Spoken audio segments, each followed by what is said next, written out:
Hello, I'm here today with Stephen Sanderson, the Chief Executive Officer of UK Oil and Gas, and here he is to tell us about the company.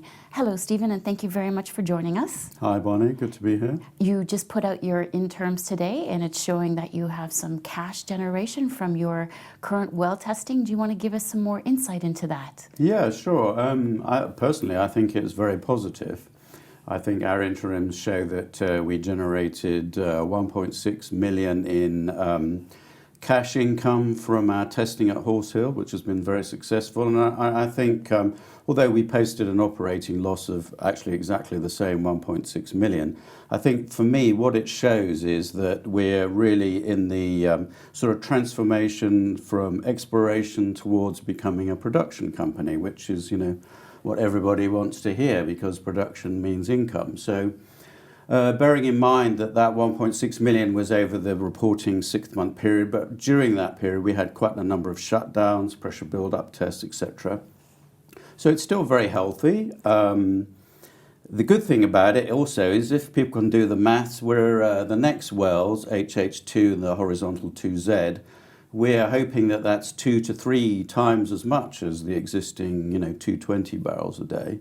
So, you can do the maths. The income will be, 3 times as much or so, we hope. Because over the course of the testing of the wells, you've produced about over 50,000 barrels of oil so far. And is that better than what you expected? Yeah, I think so. I mean, if I'd have been, if someone said, well, you can have 54,000 barrels, I would have taken it. I mean, we're still going. I think just coming back, the other thing that people will always ask is, well, how much cash have you got?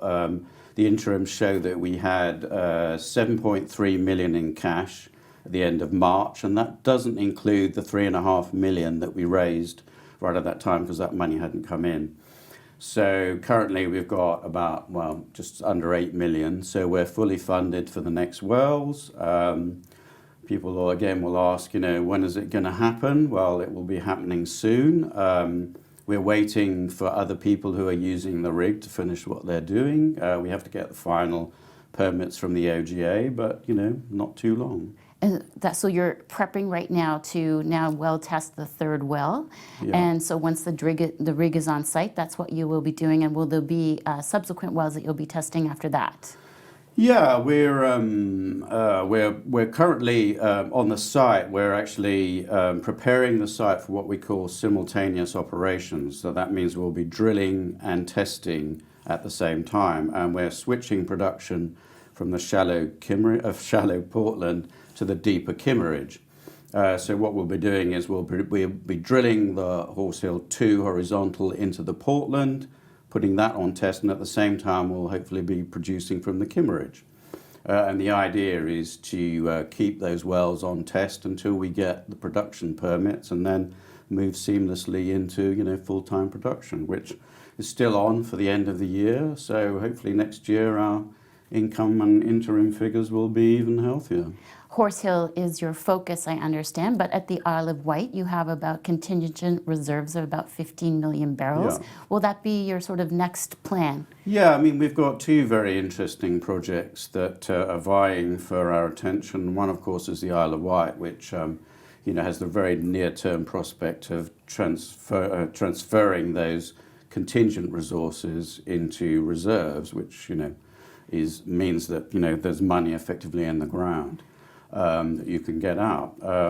But also we have Loxley, which is the large gas accumulation appraisal well. And the 2 of those are jockeying for position as to who gets the planning permit first. I think we're ahead on Loxley, so we might drill that before the Isle of Wight, but if it works the other way around, I'm very keen to do the Isle of Wight, but it means that probably we'll be there on the Isle of Wight for maybe 120 days, because if the first well is successful, we'll then go and drill a lookalike exploration prospect, which is just to the south. So. And this will happen simultaneously as you're doing Horse Hill? Yeah, I mean, the idea, of course, we're very much geared towards generating cash flow. We want to be a profitable business, and we hope we'll be there next year. So, but what we're going to do is we're going to do the drilling that we need on Horse Hill, get that into full-scale production, hopefully by the first quarter, early second quarter next year. And then with that revenue coming in and reserves, which would mean that we can also borrow money on a debt basis, we can then, have less need to go out to the market and raise equity via share placings to drill the other wells. So, that will follow. So primary objective, get Horse Hill up and running, maximum cash in the door, and then drill the appraisal wells in our other prospects. And you're hoping to produce about 750 to 1,000 barrels of oil per day once you're in production? Yeah, per well. I mean, the Horse Hill 2 well will be drilled, as I said, very shortly, in the summer. And we hope that well does between 700 and 1,000, because that's a sort of 2 to 3 times the vertical well. Horizontal generally gives you 2 or 3 times the flow rate of a vertical. But we're also planning to drill another production well there. So hopefully, by second quarter next year, we might have, several thousand barrels. So. And is there any plans to update the competent persons report in the future? People always ask about that.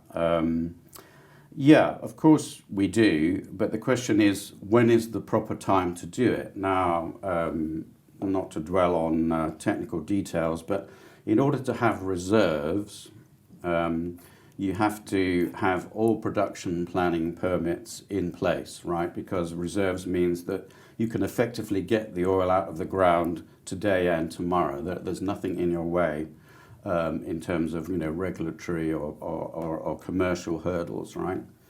So we can't get reserves until we have all our production permits in place, which will probably be in the autumn of this year.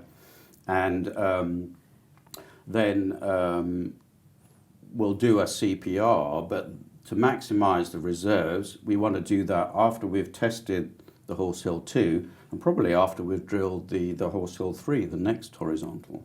So that means that we'll maximize the reserves, and also we'll have what they call discounted cash flows, which will also then show prospective lenders, debt lenders, exactly how much money, and then we can hopefully get debt funding if we need it. Well, that would make a lot more sense. Yeah, absolutely. Yeah. Well, with everything you have going on, it seems like you will be generating some very interesting news flow in the coming months. Yeah. And the market surely looks forward to that. And I look forward to speaking to you again and getting more of an update on how things are going. Thank you. Yeah, it's been a pleasure. I mean, UKOG is never short of news, which is one of the reasons that I think we're well followed. So hopefully we continue to provide positive news flow in the future, in the near future. So. And you have delivered on all of your plans as well. Yeah, well, we try and deliver. Thank you very much for joining us. We look forward to seeing you again.